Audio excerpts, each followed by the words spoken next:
ilang mambabatas po na hindi kontento, gaya ni na Representatives Leila de Lima at Chel Jokno, dun sa pakiusap lang ng Pangulo sa Kongreso na gawing prioridad yung ilang panukalang batas kabilang yung Anti-Political Dynasty Bill at Independent People's Commission. Ang katwiran nila, ma'am, kung sincero ang Presidente at talagang gusto niyang maisabatas itong mga ito, bakit hindi sinertify as urgent? Ano pong sagot ng palasyo? Unang-una po, ito ay Congress at executive na priority bills. Alam po natin yan at nagbigay na po ng mensahe ang Pangulo na ito ay unahin.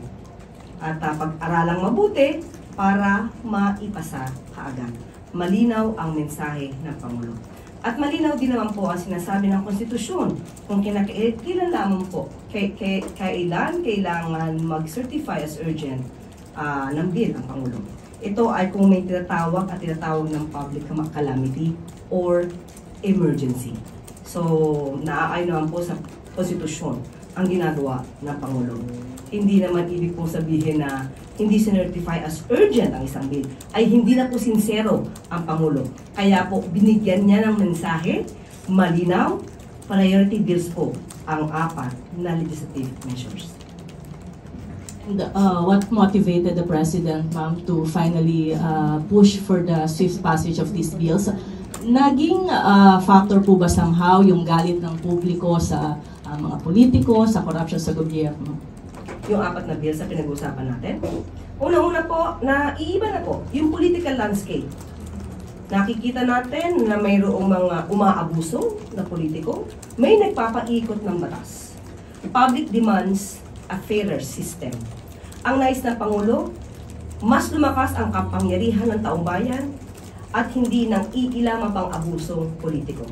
Nais ng Pangulo na ang taong bayan ay makapamili ng liderato ng naaayon sa merito at hindi sa apelyido. Next question, Ana Felicia Bal, GMA News Online. Morning, ma'am. Ma'am, what prompted the President to support the anti-dynasty bill, given that when he was still a presidential aspirant, he said that there's nothing wrong with political dynasties. Ma'am, let me just read what he mentioned in January 2022. Why would you make political dynasty illegal? Paano kung yon ang gusto ng tao? The perception is political dynasty is bad, which is not the case. You are targeting a very specific group in society. Ang politika naman is all about performance. If you're worried about dynasties, then take everybody to an election. So ma'am, may we know what changed his mind? Katulad ng sinabi natin kanina, nagbabago ang political landscape. Maraming umaabuso. At tama naman ang Pangulo, kapangyarihan ng pagboto ay nasa kamay ng taong bayan.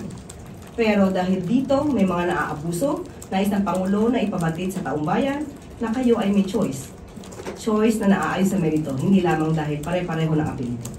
Quick follow-up lang po. How does the President define dynasty?